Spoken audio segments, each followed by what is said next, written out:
Watch out. Here is Theresa May, stepping out for number 10 to announce her plan.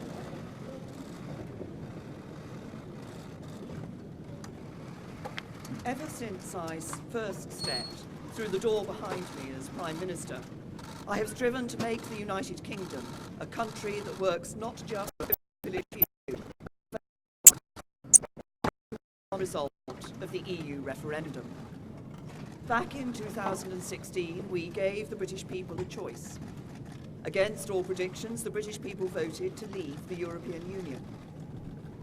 I feel as certain today as I did 3 years ago that in a democracy, if you give people a choice, you have a duty to implement what they decide. I have done my best to do that. I negotiated the terms of our exit and a new relationship with our closest neighbours that protects jobs, our security, and our union. I have done everything I can to convince MPs to back that deal. Sadly, I have not been able to do so. I tried 3 times. I believe it was right to persevere, even when the odds against success seemed high. But it is now clear to me that it is in the best interests of the country for a new Prime Minister to lead that effort. So I am today announcing that I will resign as leader of the Conservative and Unionist Party on Friday the 7th of June, so that a successor can be chosen. I've agreed with the party chairman and with the chairman of the 1922 committee that the process for electing a new leader should begin in the following week. I have kept Her Majesty the Queen fully informed of my intentions, and I will continue to serve as her Prime Minister until the process has concluded. It is, and will always remain, a matter of deep regret to me that I have not been able to deliver Brexit. It will be for my successor to seek a way forward that honours the result of the referendum. To succeed, he or she will have to find consensus in Parliament where I have not. Such a consensus can only be reached if those on all sides of the debate are willing to compromise. For many years, the great humanitarian Sir Nicholas Winton, who saved the lives of hundreds of children by arranging their evacuation from Nazi-occupied Czechoslovakia through the Kindertransport, was my constituent in Maidenhead. At another time of political controversy, a few years before his death, he took me to one side at a local event and gave me a piece of advice. He said, "Never forget that compromise is not a dirty word. Life depends on compromise." He was right. As we strive to find the compromises we need in our politics, whether to deliver Brexit or to restore devolved government in Northern Ireland, we must remember what brought us here. Because the referendum was not just a call to leave the EU, but for profound change in our country. A call to make the United Kingdom a country that truly works for everyone. I'm proud of the progress we have made over the last 3 years. We have completed the work that David Cameron and George Osborne started. The deficit is almost eliminated. Our national debt is falling, and we are bringing an end to austerity.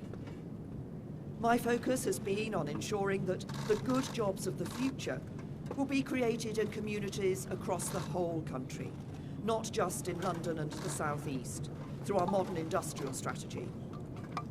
We have helped more people than ever enjoy the security of a job. We are building homes, buyers onto the housing ladder, so young people can enjoy the opportunities their parents did. And we are protecting the environment, eliminating plastic waste, tackling climate change, and improving air quality. This is what a decent, moderate, and patriotic Conservative government on the common ground of British politics can achieve, even as we tackle the biggest peacetime challenge any government has faced. I know that the Conservative Party can renew itself in the years ahead, that we can deliver Brexit and serve the British people with policies inspired by our values. Security, freedom, and opportunity. Those values have guided me throughout my career. But the unique privilege of this office is to use this platform to give a voice to the voiceless, to fight the burning injustices that still scar our society.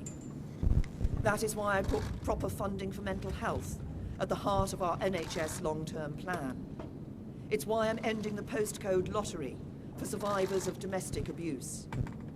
It is why the race disparity audit and gender pay reporting are shining a light on inequality. And it is why I set up the independent public inquiry into the tragedy at Grenfell Tower, to search for the truth, so nothing like it can ever happen again, and so the people who lost their lives that night are never forgotten. Because this country is a union, not just a family of 4 nations, but a union of people, all of us. Whatever our background, the colour of our skin, or who we love, we stand together, and together we have a great future. Our politics may be under strain, but there is so much that is good about this country, so much to be proud of, so much to be optimistic about. I will shortly leave the job that it has been the honour of my life to hold. The second female Prime Minister, but certainly not the last. I do so with no ill will, but with enormous and enduring gratitude to have had the opportunity to serve the country I love.